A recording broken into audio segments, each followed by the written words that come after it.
Chers amis, bonjour. Donc nous allons lire ce Shabbat la paracha de Vaïra qui contient déjà les 7 premières plaies qui se sont abattues sur l'Égypte afin que le Pharaon laisse partir le peuple pour servir Dieu sur la montagne. Tout le but de la sortie d'Égypte était Ta'avdoun et Elohim ala Harazé. Donc cette paracha, nous allons parler des 7 premières plaies. La paracha suivante de la semaine prochaine s'appelle Bo. D'ailleurs, la gématria du nom de cette paracha est de 3, donc elle contient les 3 dernières plaies. Donc nous allons parler des 7 de cette paracha et se dire que finalement, il ne faut pas considérer les plaies comme un simple ensemble d'événements surnaturels qui ont détruit l'Empire égyptien il y a 3300 ans environ. La Torah est un plan de vie, un manuel pour notre développement, pas simplement un récit de contes anciens.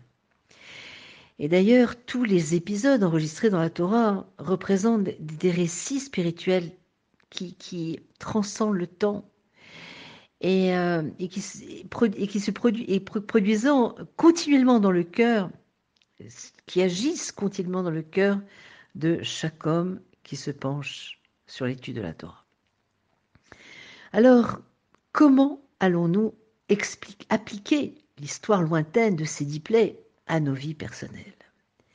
Il faut se référer à la Kabbale, qui enseigne que chaque âme humaine est composée de 10 éléments. 10 caractéristiques qui composent sa personnalité intérieure. Les 3 premiers sont liés au sérel, c'est-à-dire au cognitif, alors que les 7 derniers constituent la personnalité émotionnelle de l'âme, donc liée au regesh, c'est-à-dire aux émotions. Et ces 10 caractéristiques sont également connues sous le nom des 10 sphirotes, c'est-à-dire 10 lumières ou 10 points d'énergie, qui sont représentés dans la Kabbale par le nom des 10 sphirotes que nous allons énoncer de façon décroissante, liée avec les 10 plaies. Alors, chacun de nous a le choix dans la vie. Soit nous pouvons affiner, réparer ces 10 attributs afin qu'ils expriment notre chelek Eloka, c'est-à-dire notre lumière divine intérieure. Soit nous pouvons pervertir et corrompre ces mêmes attributs en les utilisant de manière malsaine et immorale. C'est exactement ce qu'a fait l'Égypte avec son programme démoniaque. Finalement, a perverti ces 10 attributs en choisissant de répandre la mort et de vouloir détruire tout un peuple. D'ailleurs, Mitzraïm, le nom Égypte en hébreu peut être traduit de différentes façons comme inhibition, contrainte, metzar, étroitesse. Donc ça évoque quand même un certain dysfonctionnement, on va déformer quelque chose de très très très très important dans la personnalité de chaque individu.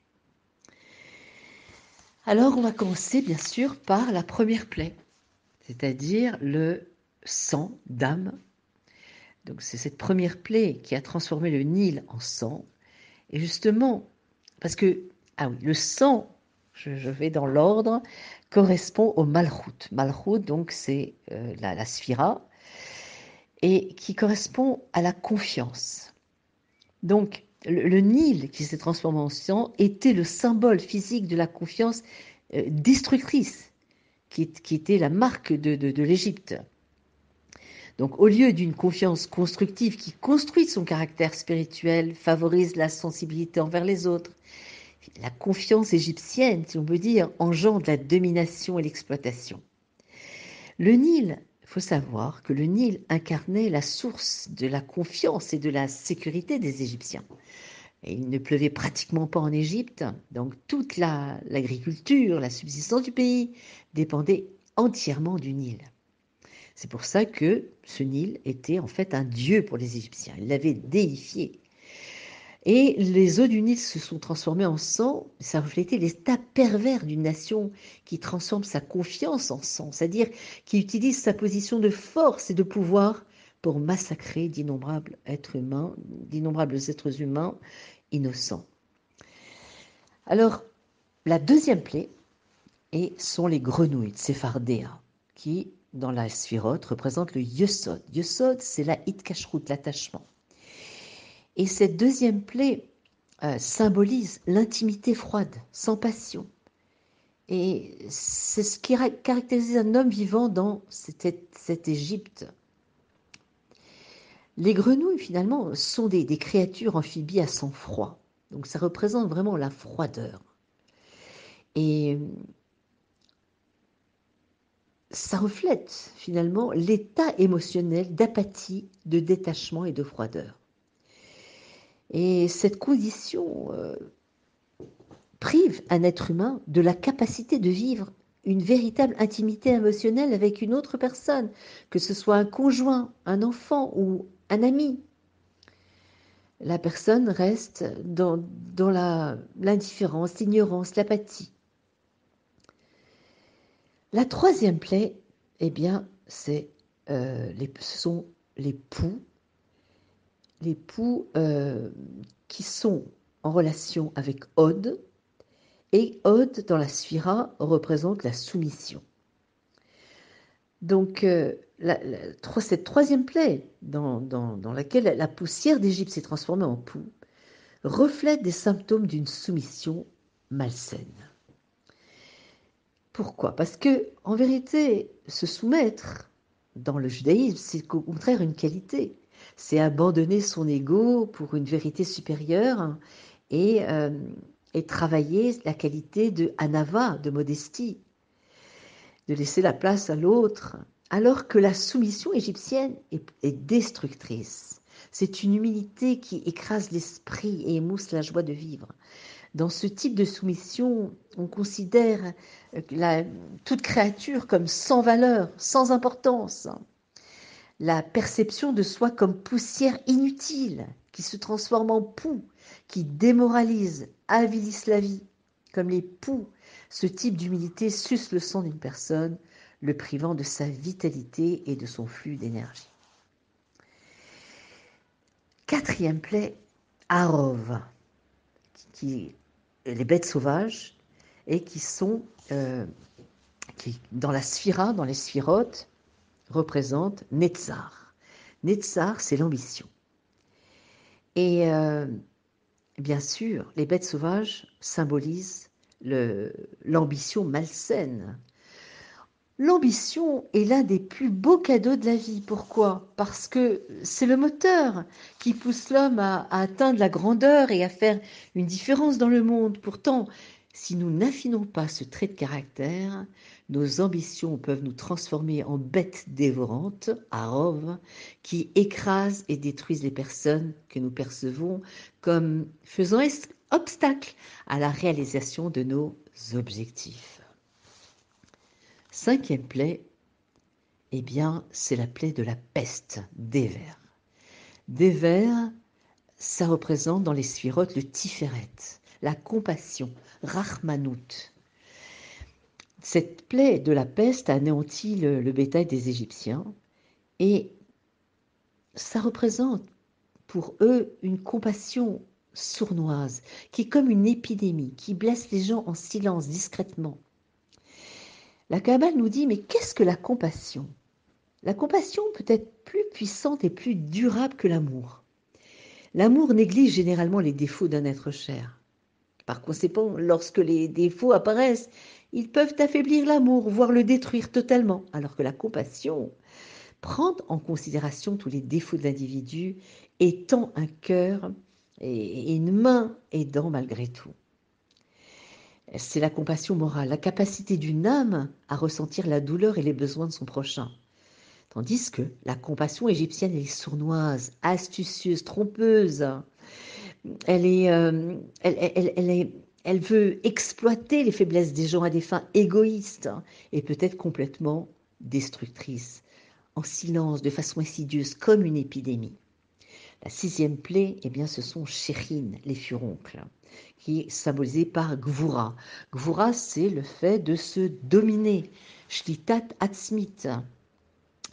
Et dans donc, la sixième plaie, dans laquelle les braises d'une fournaise brûlante ont été lancées sur la terre, se sont transformées en furoncles, en chérine sur la peau de la population égyptienne, qui est le symbolisme physique de la cruauté, en fait. Et dans la Kabbale, le feu incarne la capacité de rejet de l'âme, tout comme le feu, un acte ou un mot de rejet peut brûler ou même démolir celui qui est rejeté. Et une âme saine, comme nous devons l'avoir, doit savoir rejeter comme elle doit savoir embrasser. On est souvent appelé à refuser une envie destructrice, à rompre une relation malsaine, à dire non à un enfant gâté ou à une offre commerciale contraire à l'éthique. Ça, c'est un feu qui est sain. C'est un feu qui détruit le négatif pour construire le positif. Cependant, lorsque notre capacité intérieure de rejet se transforme en amertume, en haine, en cruauté, alors les braises de notre âme deviennent une force destructrice, comme les furoncles ils infectent nos vies et celles des gens qui nous entourent.